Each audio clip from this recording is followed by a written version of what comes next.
Oswald Baptist Church in Troutman. Sunday mornings at 8:30 on WSIC. Be informed and inspired with teachings from the Word of God by Pastor Wesley Morris. Sunday mornings at 8:30 on WSIC. The following is a paid program and does not necessarily reflect the views of WSIC. It's 11:06 on WSIC News Radio, and you're listening to We're Just Saying with Senator Vicki Sawyer and David. Like to be part of the show, 844 Studio 4. We are streaming live on the WSIC News website, app, YouTube, Facebook, X, LinkedIn, all points in between. Senator Sawyer, you doing good? Have you recovered from Tuesday night? I am these past few days have been so much fun.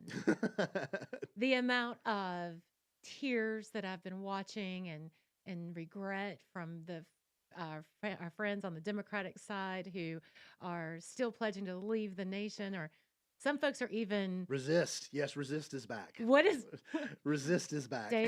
David, have you seen like my new favorite rabbit hole on social media? What's that? This whole trend where women are going to divorce their husbands, leave their mates, cut their hair, stop any physical intimacy in protest for Donald Trump winning. You know, it's funny. I've heard about that, and I saw today a couple of those videos. And judging by what I saw, I accept their terms. I have no problem whatsoever with their approach. The sooner we weed them out of the gene pool, the better, based off that. But yes, it's like, I mean, the level of hyperbolic, just absolute lunacy and denial. And I mean, look, folks, here's what I'm going to tell you. I held this same view when Joe Biden was elected. I held this same view when Barack Obama was elected. Everyone who is thrilled with any result, be it Republican or Democrat, I guarantee you things are not going to be as perfect as what you think they're going to be. They're also, if you're dealing with somebody winning that you didn't want to win, they're not going to be remotely as bad as you think they're going to be. Now, to be fair, the 4 years of Joe Biden and Kamala Harris were awful. Yeah, I was going to say fair. they were worse. They were awful. They were bad. But I had seen, comments from our side. This is the end of the country. We'll never recover. America on the decline, and all these other kind of things. And really, things aren't as bad as that. Now, they weren't good, but they're not as bad as that. For those out there who are just lamenting the Trump victory and think that the world is ending, I promise you we're not falling into a dictatorship. I promise you there's not going to be a nationwide abortion ban. I promise you that all the horrible things that you and the ladies of The View think are getting ready to happen are not going to happen. I mean, honestly, I watched a little bit of it, and I thought about, maybe we need daily well checks for the ladies of The View, but my heart's not really in that. So, but it's bad out there listening to these people, and you just want to sit back and say, do you hear yourself? Do you realize, are you this deluded? Are you really this uneducated and just ridiculous about this result that you think these are the things that happen? Now, I think those ladies who are trying to deny, who are cutting their hair, divorcing men, withholding, sex and things like that. Again, I fully support them in that. I do feel bad for the white dudes for Harris because their entire dating pool has just completely dried up. I mean, I feel bad for them in this, but outside of that, really, it's not going to be that bad, folks. And maybe groceries will get cheaper. Maybe gas will get cheaper. You'll get a little more money in your pocket. Maybe those will be good things. Well, okay, let's look at what has happened since Trump has been elected, president-elect, right? Seems like the world is playing nice all of a sudden. You heard a dramatic shift in tone. From China? From things in the Middle East and things like that. I mean, it's even Putin talking about, coming to the table about, now, again, I don't trust anything the guy would say, but at the same time, he is saying it, coming to the table, trying to end the war in Ukraine and things like that. So, I mean, I really feel like that you can tell just in some comments and some things that you're seeing is that the world sees America differently with a Donald Trump presidency than they do with a Joe Biden presidency. Under a Joe Biden presidency and probably a Kamala Harris presidency, we look weaker, we look more permissive, we look more willing to let things slide. Whereas with Donald Trump, clearly the feeling is that's not going to be the case. Right. That's exactly true. And, I think the most um, thing that I've seen that sticks out to me is the map of the United States and those precincts and counties that went red versus that went blue. Yeah, I think I saw a picture like Trump has better coverage than Verizon. I mean, honestly, when you look at, it's a sea of red Uh-huh. with blue dots that are Right. centered over big Wealthy, cities well, and wealthy wealthy areas that are areas and big located cities. around the coast where people can afford that kind of lifestyle. And obviously, spending $7 for a stick of butter didn't hurt them, right? Yes. Like it did us everyday average folks who have to get up and go to work. Yeah. I mean, everything's relative, right? If you can afford a $350,000 car, a $5 million house, generally paying a few extra bucks for butter or for milk or for well, to be fair, you have no Wait, idea what they cost. You have a yeah, housekeeper that does. You exactly. have a personal shopper that does. Exactly. You don't know what those things cost, but they do. So it's the thing that, again, going back to that red map of America, it is like the total party shift. We as Republicans get labeled as party for the rich and wealthy in corporate America. But what we saw was that the Democrats actually are controlled and voted by people who are very rich and wealthy and live in these very Democrat areas. Well, yeah, and one of the other things I've really seen is that um, based off the reaction from, and you see people, and this is not just on The View, this is the mainstream media, Yeah. the panelists that they have. Kamala Harris didn't lose because she was a bad candidate. She didn't lose Oh, because she never she answered a promoted question. policies. She never answered a question. Yeah. She didn't lose because she was part of a party that supports drag queen story hour. She didn't lose because she was part of the party that wanted boys and girls sports and boys and girls locker rooms and transitioning kids at 4 years old and giving them puberty blockers. She didn't, lose because of those things. She lost because America is racist.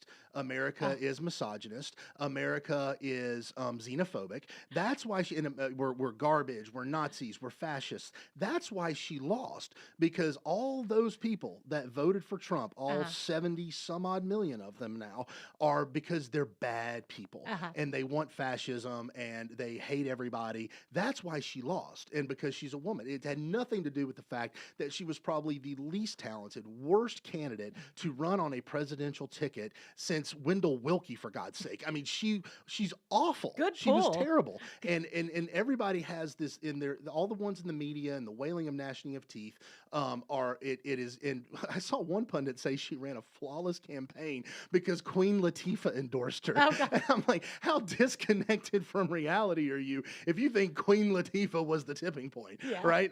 It's like, that's the evidence of a perfect campaign. Yeah. And I just love the fact that she had so many celebrity endorsements that they feel that their voice is outside and out heard. And America said, nope, Yep. we're tired of your LA politics. We're tired of your New York politics. I am so grateful to be an American today. I just feel like, because you see, and we get hit so hard all the time as Republicans that you feel like we're in the minority. Well, the silent majority spoke, and Yes. it spoke loud. And American values are here, and we are defending them unashamedly. And so thankful that Trump and Vance and RFK and Tulsi Gabbard, I mean, the whole crew is just absolutely star-studded. I'm so excited for these next 4 years. Me too. You're listening to We're Just Saying on WSIC News. We'll be right back.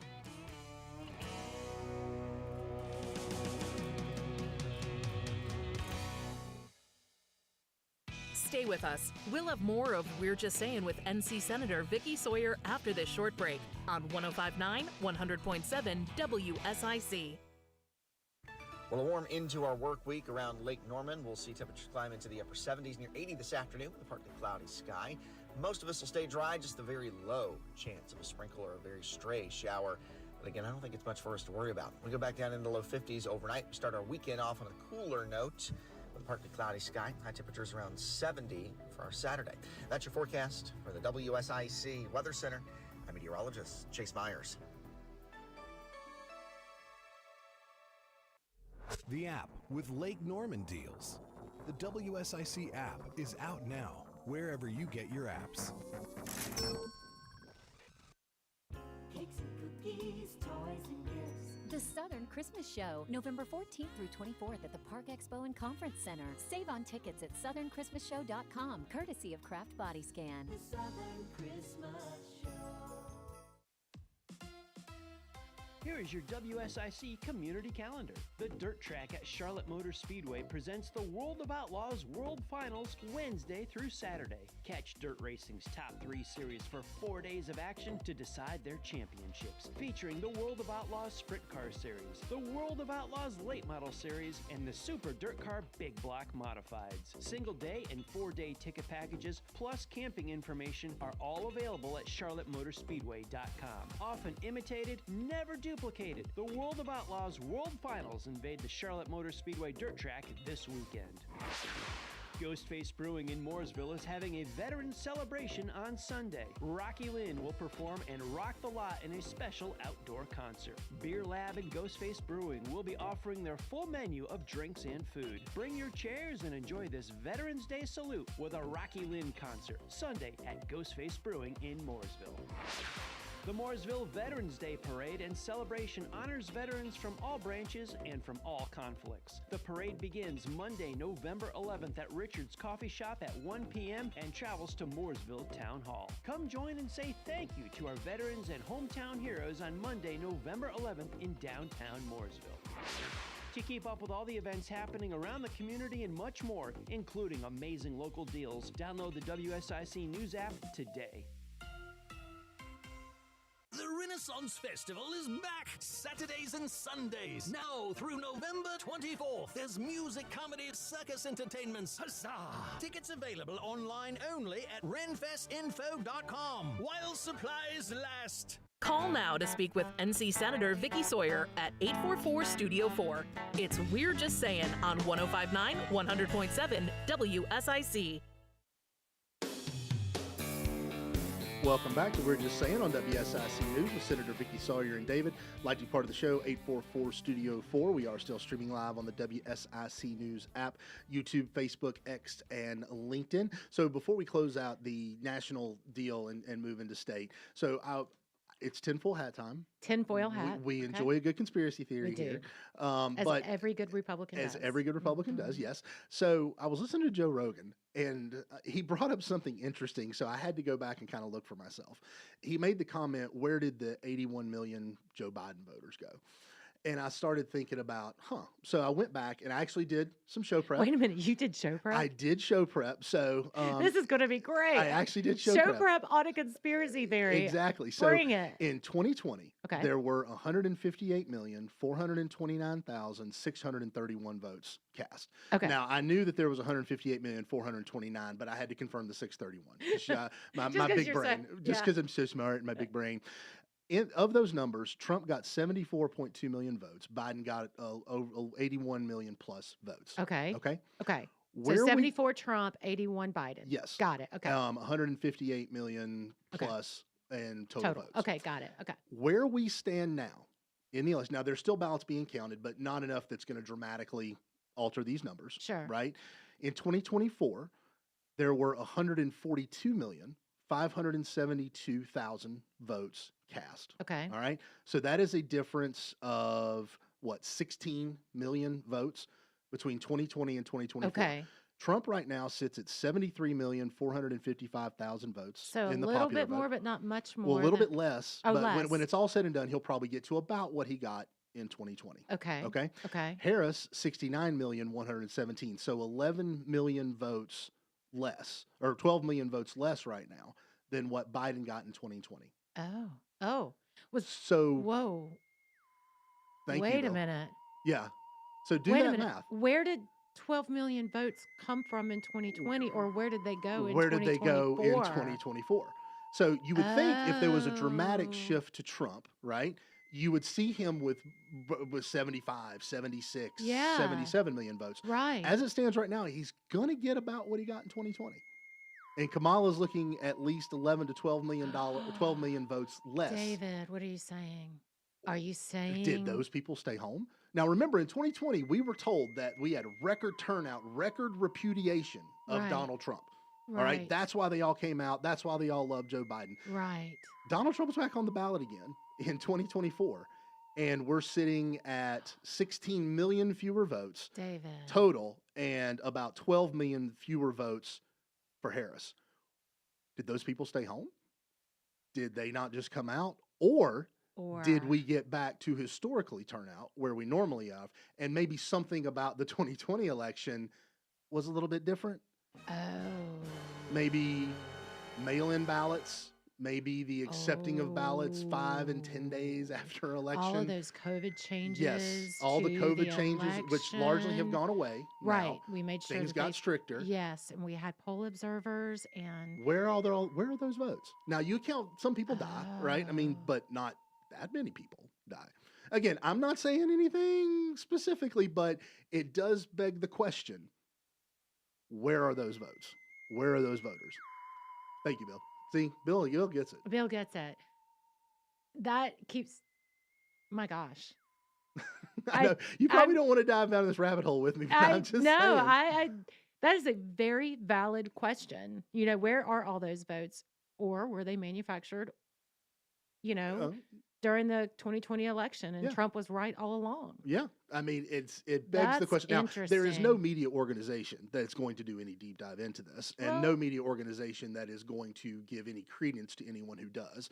But when Rogan brought it up, I was like, huh. I was like, excellent question. Let me look at what the numbers actually were. So as of right now, that's give or take where we stand, based off of the numbers. But I actually. I find it hard to find fault with your premise, right? I mean, and I, you know, because I always want to be Pollyannish and believe that there are fair and free elections and that there aren't, you know, there may be cheating, but it's not on a scale of da-da-da-da. But I mean, when you're talking about that number of votes, that's a pretty smack in the face, especially because we had Lara Trump on and she was talking about all of their poll observers and the folks who made sure. And, you know, we have canvassing going on today. I think there's 6,000 votes that are still left out in Mecklenburg County. And those will be opened in front of the local elections board, and they will have attorneys from both sides to look at it. We have some statewide races, especially for Jefferson Griffin, that is very, very tight. So there may even be a recount on those kind of things. And so, but I think because of the Republican Party's focus on election integrity, that maybe that was the difference in the election. It's certainly a reasonable hypothesis. Yeah. But, yeah. And you talk about the state races, you know, it was a mixed bag overall, right? I mean, Trump won North Carolina, which was fantastic. You know, I think by 4, I think it's a little over 4%. Hey, right now. I was at 7, so I was only 3 off. You were only 3 off. You were only 3 off. But, you know, Mark Robinson, the result of that was, I mean, I think 15% is what I saw. And that's really true to what some of the polling had said at that point. I think it got closer towards the end and the polling said 9 points down, but he actually ended up 15 points down. And there was some other council of state that followed that, which was when you look across the state was very interesting. You know, so I did a deep dive on this stuff last night or this morning, you know, because that's when I do my show prep. And so Stein had 54% of the vote. Robinson had 40%. In Iredell County alone, Robinson underperformed by about 9,960 votes from other Republican statewide electeds. And those who had campaigned with Robinson and stayed with him before and after the controversy, well, the big controversy, there was controversy all along. And let's be honest, even before the Sayin report, Mark was not doing well. No, he was double digits down before that. Yeah, I mean, it didn't help, but it didn't, you know, that wasn't the only thing. But for those statewide candidates who had still identified and worked with Robinson, there was about 113,000 voters across the state that kind of punished them and didn't vote for them, and then they lost. So I'm talking about Weatherman and Morrow and Bishop and Chad Brown. Yeah, and I hate to see that Bishop and Hal Weatherman lost. Hal Weatherman, very good guy. Dan Bishop, also a good guy. So but I think but you know it was we'll leave, and I won't speak on Morrow, but but the I think that, you know, there was a downstream impact for those candidates who could be closely tied to him via commercials, via things they had said, and things like that. There was an impact to them clearly, Right. Because you saw in other state races from Steve Troxler, Right. To Chad. Yeah. It was Briner. Yeah, It was Briner, yeah. Brad Briner, Brad Briner. Dave Bullock, and Farley and Causey. They all won their races by about 10,000 votes. Well, so anyways, they all won their races and overperformed and kind of mimicked maybe where Trump was at in each and every one of those counties that I were looking at that were kind of hot spots. And so, but in those counties, so for example, I actually looked at Cabarrus County because that was interesting to me. So if you're not from our area, Cabarrus County is just a hop, skip, and a jump and north of Mecklenburg. It actually shares I-85. And did you know that Josh Stein won Cabarrus County? Really? Mm-hmm. With 52% of the vote, Josh Stein won Cabarrus County, which was And Cabarrus County is a red county. Is it? Well, I mean, it always has been. Well, I know it had been, but Yeah. now, I mean, that's like a shift in dynamics and Yeah. demographics there. That was very, very interesting to me.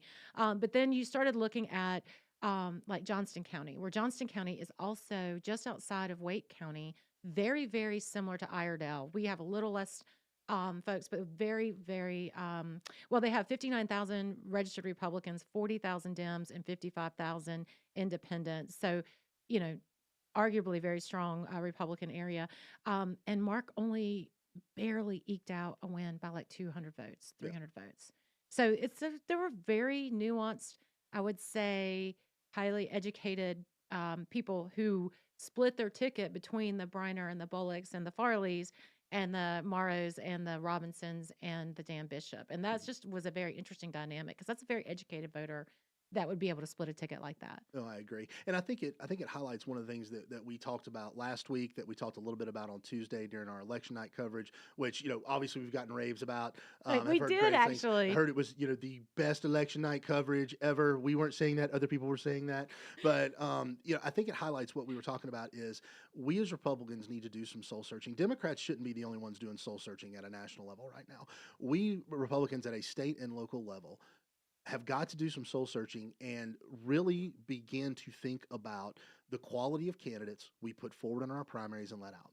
Because it is great that if you have a candidate that tickles your ears, if you have a candidate that believes 100% everything you do, and you want to call anyone who's only 98% in line with you a rhino, you and I experience this very frequently. Yes, we do. Because we don't align 100% with every single solitary viewpoint, which all the major ones we do, but it's like those little nuanced ones here and there that people find to call us that. Yeah. But we have got to. It does you no good to get someone out of the primary who you think 100% aligns with you on everything, and they're a piss poor general election candidate. Correct. Because they don't win. We've seen it time and time again. We saw it this time around. Yeah. Trump's coattails were not enough to pull several of them across the line because they were tied to a deeply flawed candidate who I would argue never should have been on the ballot to begin with, never should have been our lieutenant governor. And had we done any vetting, had we done any soul searching about it, had we done any deep dives and really thought about it, never would have made it out of the primary. And I think that for governor, never would have made it out. And we as a party have got to get out of this idea that the far right is who we want out of our primaries because it doesn't build well for us in the general election. Yeah, correct. And maybe it's not necessarily maybe the answer is we need to start stacking our bench or building a better bench instead of just saying, hey, we have an election, who's there? And then we choose the best out of it. We as a party system really should start looking at some young stars, both in the local level, at the state level, that we can start promoting through the system to move 100%. into these statewide. We'll be right back.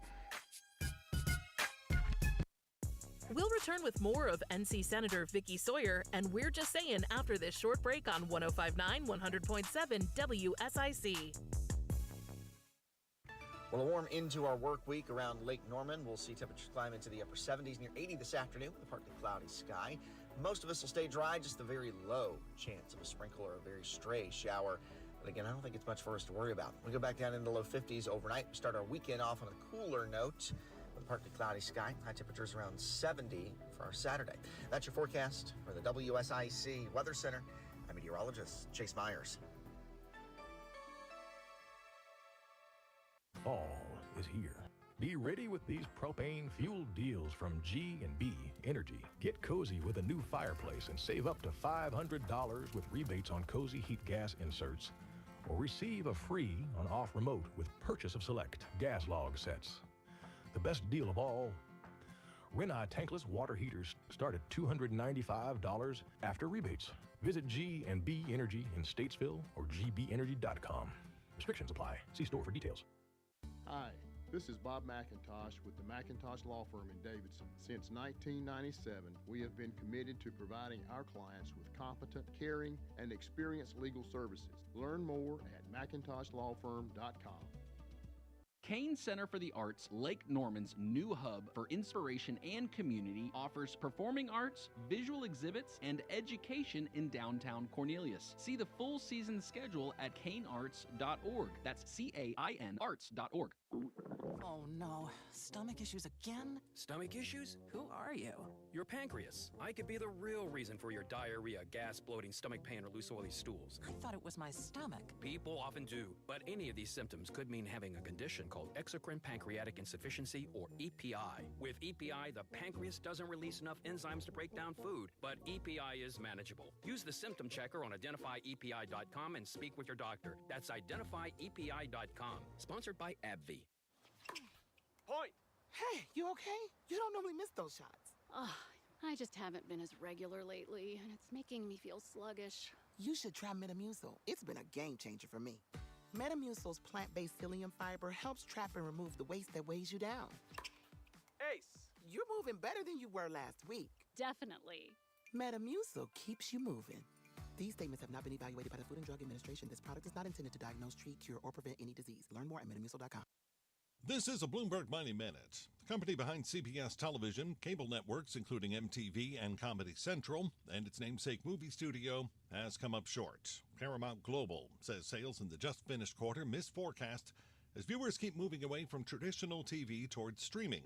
As for its streaming division, revenue increased 10% as its Paramount Plus streaming service added 3.5 million customers. The latest snapshot of U.S. consumer sentiment shows a big spike upward, but it's already somewhat dated. University of Michigan reading for early November is based on surveys that ended Monday, the day before Election Day, and Wall Street is kind of treating it like that. Index is mostly holding earlier positions, with many thinking they ought to wait for the late November update, factoring in after election sentiment. Index is split on Wall Street. Right now, the Dow gaining 0.5%, S&P 500 rising 1/3, NASDAQ losing 0.25%. Andrew O'Day, Bloomberg Radio. It's We're Just Saying with North Carolina Senator Vicky Sawyer on 105.9 100.7 WSIC. Local starts here. Welcome back to We're Just Saying on WSIC News with Senator Vicky Sawyer and David. Like to be part of the show, 844 Studio 4. We are still streaming live on the WSIC News app, YouTube, Facebook, X, and LinkedIn. So other states. I hear we have a caller. Do we have a caller? I think so. Nope, actually we don't have a caller. Oh, she didn't. There was a lovely lady named Patricia who wanted to call and share her joy of her the beginning of America's bright new day. So I just thank you, Patricia, for calling in. Sorry, actually, I think what Bill said one of the main things she wanted to talk about how excited was that you won. Oh, that's so kind. So thank you. So your humbleness of not of looking to bring her on, I get it, but I was surprised about how many times at the polls when I was out there greeting voters that they said, "I listened to your show."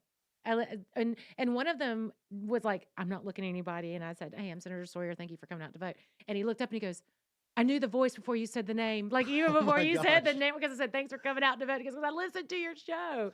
It was kind of cool. That's awesome. Yeah, it was really kind of neat. There's a following out there. And I haven't made an official thank you, but thank you all for supporting me again for the next 2 years to serve as your state senator.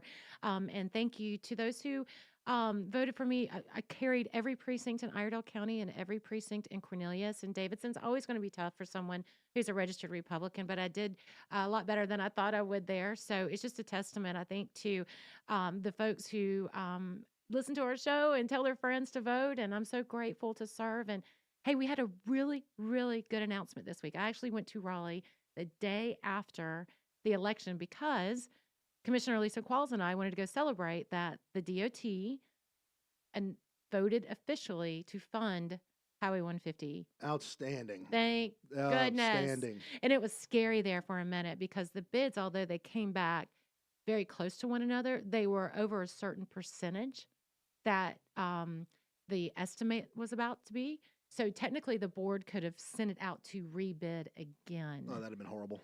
I told the secretary, I was like, if you guys do that, I can't go home. I'm going to have to put a for sale sign in my yard and leave because there's no more delays. So thankfully, the project now has been awarded to Blythe Construction Company. They will begin the project, the course waiting on utilities. That's always the name of this game. But celebration all around and very happy that the contract and the construction will begin. So when might we start seeing dirt move? So it looks like it's scheduled for 2025, which would be the beginning, because just because they fully fund or they award the contract, the contractor does have a delayed start date just based on labor and also utilities. Right. But my next call will be like, hello, Duke Energy. How are you? How's that moving? How's that utility moving? How's that utility moving? I pick on them. Usually they're not necessarily always the problem. It seems like our communications folks, like those guys seem to take a little bit longer than I would like to move their utilities. But anyways, that's what you elect us for, is to be a constant fly in the ointment of those folks so we can get that road complete. So huzzah, so excited. Yes, so very excited. exciting times for finally see dirt moving on 150. Yes, Praise be. So you can you don't have to worry about a recall now since 150 got let out. But the legislature, obviously the Senate kept its supermajority. We did. We kept all returning members in the Senate, so that would be 30. Now there's 2 races that are still out there. There is a thing called canvassing going on today. So if you had to vote provisionally, we talked about at the beginning of the hour. Anyways, the Board of Elections goes through, opens, sees why you voted provisionally and whether that ballot will count or not, and that's very heavily scrutinized by all parties sitting there. So that process is going on. There's a seat out of Wake County for Ashley Adams. I think she's up like 56 votes. I had it here in my notes. And then, let's see, Ashley Adams, she's in the lead with 38 votes. 38 votes. Wow. Isn't that crazy? And a heavily contested 38 votes. And then Stacey McGinn from South Charlotte, she's only down by 27 votes. Wow. So we'll see what happens with absentee and provisional ballots that are waiting to be counted today, and then we'll have a final thing. The House, enemy number 1 for the Dems, she came through. Tricia Cotham. That was persecuted that poor woman. Oh my gosh. Like death threats and all kinds of stuff, and they threw everything they had at her. And Tricia Cotham comes out on top and saves her seat as a Republican, and so helps. Now she was the one that switched her party affiliation to give the Republicans in the House a supermajority. But it's really funny. We're back to where basically we were at the beginning of last session. 71 House seats seems to be held by Republican. The number is 72 to need the supermajority. Well, and I think the good thing is though that one. There are a number of Democrats who don't mind working with Republicans inside the House. So hopefully some will switch. And and I don't know if Josh Stein's philosophy is the same as Roy Cooper's in dealing with those things. But hopefully that when we've got some especially because it's budget time and things like that. Hopefully 1 or 2 Democrats will do right by their district as opposed to what maybe the state party wants. A dear friend of mine, Kirk Deviere, felt the sword of that machine when he actually brokered a deal for a budget with the Senate Democrats. And he's happily at home, but he did not return to the Senate because, Cooper put out $1 million over him. I got to be negative on one thing. Man, I'm so disappointed. Melinda Bales didn't win. Yeah. The Charlotte community is such a beautiful community, but they are underrepresented by Republicans in Raleigh. And I need help on the other side in the other chamber when it comes to very important things like transportation initiatives. And Melinda, she was on the ground floor of all as mayor of Huntersville on all of these conversations about the red line, about the referendum, about, moving and stroking these deals and, just really in there policy it through. And I was hoping that we could have a champion on the other side in the House. And I think Mark Robinson ads just successfully, they tied her to him and it dragged her down. And so now they're going to have a freshman Democrat. I'm sure she's a nice woman. I'm not, nothing against her personally, but you're going to send a freshman Democrat to the minority into the House and you're going to have no voice. It's just so to deal with a party who already doesn't like Charlotte and Mecklenburg County as a whole down in Raleigh. I mean, Charlotte and Mecklenburg County are not popular places in a Republican-led General Assembly. Have consequences, yes, and I'm afraid that Melinda Bales losing is going to be a huge consequence to the Mecklenburg County. I don't see how a freshman Democrat will have any type of ability to actually make a difference for her constituents when it comes to big ticket items like transportation. It's going to be very, very difficult. Yeah, and sorry to be negative. The last statewide item was the amendment. There was a the constitutional amendment passed like it was 70%, and it was 73% or something like that. And so they. I really want to meet the 20 some odd 30% of people who Democrats were telling them who don't want to make sure that only citizens can vote. I want to meet who those people are. Well, there was some intentional misinformation out about the amendment, and it did seem pretty wonky. I mean, even me reading it over and over again, when I got peppered with questions, it was like, wait, what? Huh? Okay, no, that isn't the way it works. But it really just meant, and it's for future, it was a safeguard that so future judicial folks will not do like other communities have across across the United States and allowing non-citizens to vote. So it basically said if you're 18 and a citizen, including naturalized citizens. There was some misinformation that Democrats are putting out that it would not allow naturalized citizens to vote because before it said that, but now it just says citizen. Well, citizen is a citizen, right? I mean, that's all it is saying. And I'm so grateful that it passed so overwhelmingly, but it was surprising to me the amount of misinformation, which now I'm circling back to your conspiracy theory, David, because the Democrats are actually buying billboards to stop that amendment. So maybe it is. Well, look, I mean, maybe it is a cheetah. I am very much a person who embraces deductive logic, deductive reasoning. I believe in being reasonable. I believe in being objective.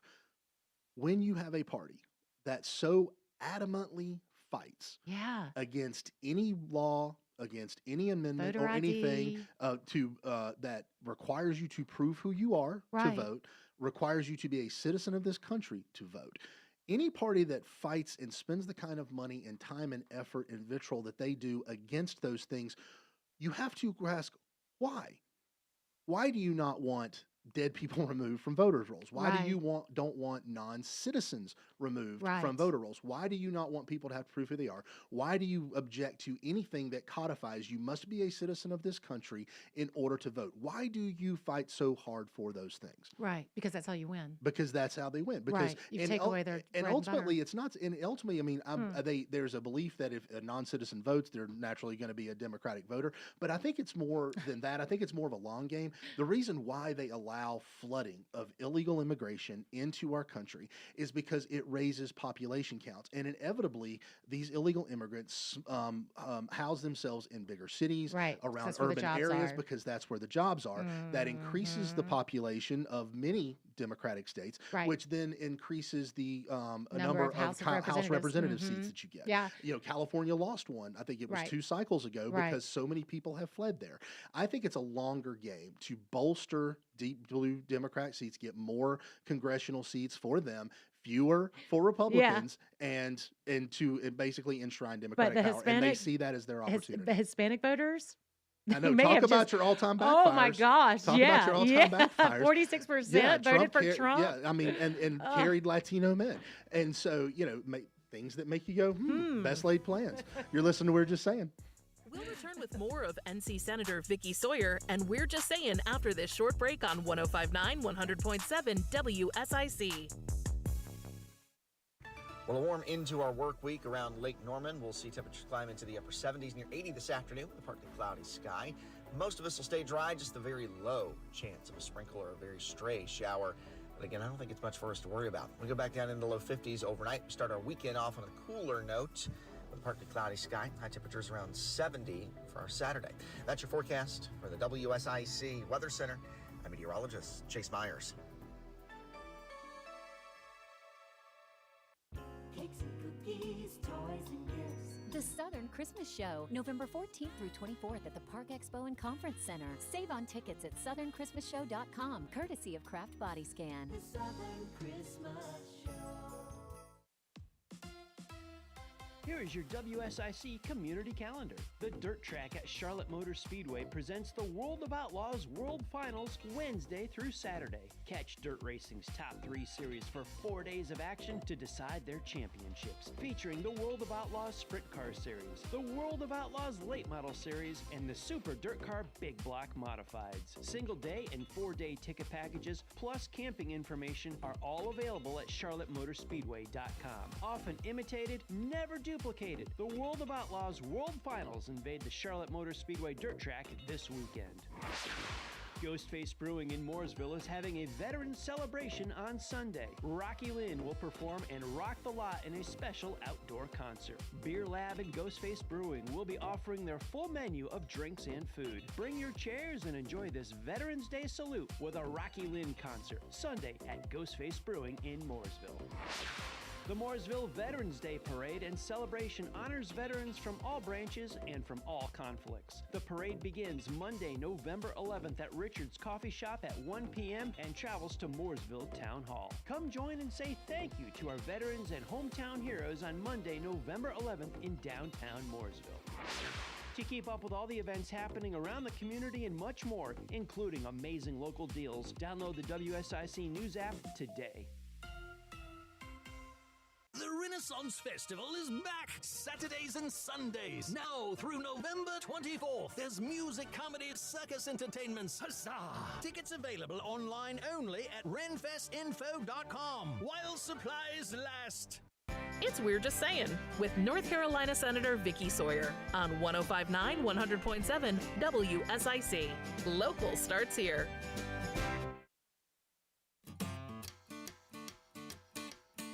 Welcome back to We're Just Saying on WSIC News Radio with Senator Vicky Sawyer and David. Like to be part of the show, 844 Studio 4. We're still streaming live on the WSIC News app, Facebook, X, YouTube, and LinkedIn. Yeah. So election's over. Election, right? almost. Almost. Canvass is today. Canvass is We'll today. see. But the Then text it'll be messages stop. over. The Thank political ads God. stop. And Thank so, the but, good for Lord. you, you've got to actually get back to work. You know, this is my fun part. It's policy season, and it makes me so excited. I love it. You get to nerd out. I love it. I get to nerd out on policy, and I get to hang out with the bill drafters and staff and try to figure out some cool stuff moving forward and where how we can help our area. But I'm sure that the General Assembly may not allow a supermajority to go waste before December. Well, I was going to say, y'all are going to be back in session in, like I said, a week and a half or so. Yeah, they are. The one thing that is the hot ticket item that we've passed in the Senate over and over again, but it is House Bill 10. So it's got kind of a compromise between the new House leadership and, of course, the current Senate leadership. And that's about making sure that sheriffs cooperate with ICE. Oh, by the way, sheriffs, have you seen the drama going on around the Mecklenburg County Sheriff lately? No, I have not. Oh, gosh, I can't get into it, but it reads like a stinking, dirty novel. Let me throw this out there and then not talk about I will. it. Okay, I'll talk about it. I'll talk about it. But in fact, I'll plug Pete Calendar Show on WBT. He has been all over it because he calls him Gary, not my fault, McFadden. So most of my information is coming from there, but it really reads like a dirty novel. His second in command just basically quit, but didn't just quiet quit. It was like a straight out rage quit. Really? 2-page memo or letter about why, and just talking about his personality and how he's made it such a toxic workplace and racism. And then not only that, I think yesterday about 4 p.m. I didn't get to hear the actual snippets, but WBT had gotten audio of one of his rants and rages. Oh, really? And so the whole Mecklenburg County Sheriff's Department is kind of in a huge tailspin. because they have some issues there at the leadership, or at least alleged issues at the. But anyways, if you want to, if you just want a little bit of tea, turn into Beat Calendar and listen to Honestly, that. I kind of want to just at this point, I kind of want to turn my brain off. Uh-huh. Play a little NCAA 25 on my Xbox, and then watch Jake Paul Okay. and Mike Tyson. Next week. Okay, Like that's okay. really kind of And football on and Sunday. football on Uh-huh. Saturday and Sunday. Oh, forgive me, college. Yes, college football, and everything like that. But so you've got the So we have House Bill 10 with sheriffs cooperating in Rice. With the reason why I brought up the Sheriff McFadden story is because he was one of the most ardent supporters of not cooperating with ICE, and arguably one of the reasons why we started this, or Representative Destin Hall started this bill many years ago. And so that is sitting in the House right now. It's also got the fully funding of opportunity scholarships, which we had passed in the Senate twice, waiting in that bill. So we are scheduled to go back the week of the 18th, 19th of November. Hopefully, we will take care of that bill in haste and get that overridden. I don't know, and not privy to anything that You have some tech correct items you have to do too. always, right? Always some right? tech Always correct tech. items. And then going in next week, working on a committee with Hurricane Helene relief. Really focusing on those areas that we need to continue to make sure that we get those folks back to where they can. That's going to be generational change up there, but how we can know next steps to help them get to the next level of comfort and return business, and how we're going to handle that. So I know that those three things are definitely on the big item list coming out of this election. So, and then obviously, one something we've alluded to a little bit, but I don't think obviously going into next year, right? In mid-January, you'll be right back at it for a long session, a budget, and a lot of things to consider. It's going to be really interesting dynamic because there's a lot of changes in the House leadership coming in next that's year. right. We're going to have a new speaker, Correct. with Tim Moore headed off to Congress. Representative Destin Hall will be the new speaker. With Representative Jason Sayin retiring, there'll be new more new folks on the appropriation side. So it's going to be a really kind of a new dynamic on the House side as far as like legislation and Senate House dynamics, right? I understand why lobbyists really enjoy the House better than the Senate, because I was sitting there thinking, is like, yeah, the Senate, we're just going to be marching back and forth. We're going to be still doing the same old Senate stuff, right? Like the House is just the wild, wild west. You never know what's going to happen over in the House, especially with new members and dynamics changing. And I love it, though. I mean, this institution's been around, so it will survive any kind of change. But I'm excited to see, and I really am proud of what Destin Hall is doing, and it seems like he's got it under control and will be able to lead. Because that's scary. Think about, Speaker Moore was there for the longest serving speaker in North Carolina history, correct? Yep. And so there's a lot of institutional knowledge that he has. But, Destin was right there with him as his rule chair. So it's not like he's new to the role or doesn't understand what's going on. But, I could imagine with a bunch of A-type personalities running around in the House, as we all are. Yeah, because there's none of those in the Senate. There's none of those in the Senate. None. No A-type personalities at all in the Senate. None. And no big egos at all. Number one right here. How people would want to pull some shenanigans and little power plays and all kinds of like funny little ducks and dives. I've heard some rumors about some power plays going on already over there, and we're joking around about majority leader. And so it's just interesting to see. And, I was talking to, and we need to have on the radio show, Todd Carver, who is the member-elect for South Iredale. Yeah, replacing Gray Mills. He is, yeah. I'm sad to see Gray go, but happy to see him. And just sitting there looking at him as new to the legislature going, oh, man, are you ready to drink from this fire hose? Yeah, what have you gotten yourself into, Todd? Yeah, I know. No, what did we get him into, right? Yeah, exactly. But no, Todd, I think will do a great job down there. I mean, there's always a learning curve going into, and I can't even imagine the learning curve involved becoming a new representative and everything like that. But Todd's a hard worker, and Todd will knuckle down, and he will do a good job for us. But going into next year's session, any big priorities that have already been talked about? Well, I mean, to me, sure, but I want to focus on my little area of the world, right? And so that is a big area of the world, which is transportation. And of course, Hurricane Helene relief is always there. But, the Department of Transportation, they get knocked around a little bit about response to normal construction and stuff. They have been on fire when it comes to Helene. They really talked to them when we were there this week, and they expect to get I-40 open at least one lane back and forth, one To way back and Tennessee? forth to Tennessee by New Year's Eve. Wow. Now, it's not full functioning, but they Right. will have at least a pass through for that by New Year's. That is impressive. Yeah, well, I mean, especially when you get the fact that like a lot of people who are trying to come here have got to go to Virginia and Right. come back down right now, Right. in order to get here, depending on where you're going. Right. And Right. so, and so I can't imagine the the flow of supplies and Mhm. goods and stuff like that. I mean, and Yeah. that's one of the things like we really haven't talked about is we know what the cost has been, to North Carolinians up there in Western North Carolina, stuff like that. But one of the things when there's such high pressures of inflation, the cost of transporting goods now from Yeah. our ports over Tennessee and everything like that, and getting back out there, that's a longer haul. That's Mhm. more gas. That's more wear and tear. That's less. I mean, and truckers are only allowed a certain amount of time on the Yeah. road, and so now that's less time. And less time that they have, or not they Right. less they can Workable. move Yeah. and workable hours and things Mhm. like that. So getting that one lane open, while it's not going to be a cure all, Yeah. will be huge for that, because the cost of like moving goods back and forth from North Carolina around into Tennessee, from our ports and stuff like that, has had to go up. And I'll say that it will continue to be DMV, DMV, DMV. We are expected to get the report back from the Department of Information Technology and as they cooperated with DMV, because we had asked them to work towards privatization of some services through a modernization effort, or I actually said that modernizing services and looking at privatization to do it. Definitely to get a third party. We actually mandated them to find a third party to oversee the work that has to be done, right? So whereas before we just, gave them $170 million and said, okay, be good with the money and do good things, not necessarily really happened. So now we're tasking them to pick an outside contractor, just like you would when you build a road, to pick an outside contractor to oversee the transition of the DMV from the Flintstones to the Elon Musk age, right? And that's where we're at. And so I'm excited for that, and we'll be continuing to be on top of that every step of the way. Again, the DMV is the front door to North Carolina politics, and it gets slammed shut in our customers and consumers' face every single day. We got to figure out something.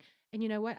I would entertain ideas about, governance change. And, obviously having an appointed, person at that helm is, although I have good working relationships with each and one of those commissioners, because they're political appointees, they don't stay around long enough to be able to really affect change. And so the people who are their subordinates actually are the ones who run that department. And when you have that type of institutional and staff direction, and then you just have like a commissioner that only there for a couple years at a time, because that's a high burnout job. I'm sure. Plus, you get politically appointed, so that's always going to go to the next guy who's, or lady who's buddies with the governor.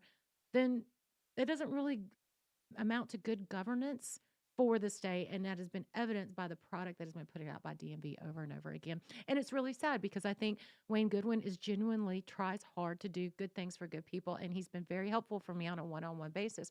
But what about all those other people who don't know to call their senator to get help with the DMV? Yes. And that's the problem. And that's something that I don't think an appointed figurehead can fix when they're only around for 2 years. No, 100%. Maybe once Elon Musk is done doing all the efficiencies in the federal government, we can have him come work on the DMV. 100%. The federal government actually might be a little bit easier, which I am actually very excited if it all pans out and he does become He should. head of a government efficiency. It's one thing to go through and point out all the things that need to be changed. It's another thing, because when you talk about efficiency, that's cuts. Yeah. You're going to be cutting Well- something. It'll be interesting to see if in the 2 years that we have a Republican Senate, a Yeah, Republican he's House, gotta and do a it. Republican president, if there's the political wherewithal to do what needs to be Real done. quick, if you can't read the full Elon Musk autobiography by Walter Isaacson, make sure you read the part about when he started SpaceX and how he undercut Boeing and everybody else on efficiency. Yep. He's going to bring that mindset to the federal government. Game on. It's going to be great. Absolutely. Everybody have a great weekend. Thank you for listening, and we will see you next week.